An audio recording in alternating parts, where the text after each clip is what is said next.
Hi guys, তোমরা কেমন আছো? সবাই আশা করি ভালো আছো। আমিও ভালো আছি। তো দেখো, আমি রাত্রেবেলা ময়দা নিয়ে বসে পড়েছি। আর ময়দা দিয়ে কী করবো তোমরা তো বুঝতেই পারছো। ময়দা দিয়ে কী করবো, ময়দা দিয়ে হচ্ছে আমরা লুচি বানাবো। তো রাত্রে ভাবলাম আজকে লুচিই করি, যখন সবাই একসঙ্গে আছি তো লুচি করি। তো ফার্স্ট টাইম আমাদের নিকিতা আমার সঙ্গে লুচি বানাচ্ছে। আসলে কি বলো তো, ও এখনও অনেক ছোট, ও এখনও কিছুই করতে পারে না। তবেও বলছে যে আমি লুচি বানাবো, লুচি বানাবো। তো আমি বললাম ঠিক আছে, তুমি লুচি বানানো শেখো। তো ও লুচি বেলে বেলে দিচ্ছে আর আমি এইখানে লুচিগুলো বানিয়ে নিচ্ছি। তো ভালোই বেলছিল, যেহেতু ও আগে কখনো বেলেনি।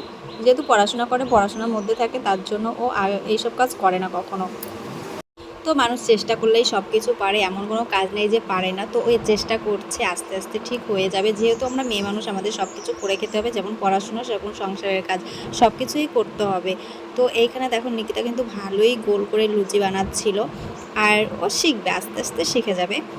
তো তোমাদের এই ছোট্ট ভিডিওটা তোমাদের কেমন লাগলো? তোমাদের যদি ভালো লাগে তাহলে একটা লাইক করে দিও। আর আমাদের নিকিতার জন্য তো একটা লাইক করতেই হবে, কমেন্ট কিন্তু অবশ্যই করবে।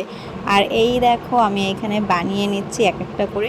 আর আমাদের পুচকুমা কিন্তু ওই পাশে বসে আছে। আর আমার ছেলে তো ভীষণ দুষ্টু, ভীষণ দুষ্টু। ও একটু বুনুর সঙ্গে দুষ্টুমি করছে। আর তা না হলে আমাদের পুচকুমাও কিন্তু ঠিক এইখানেই চলে আসতো।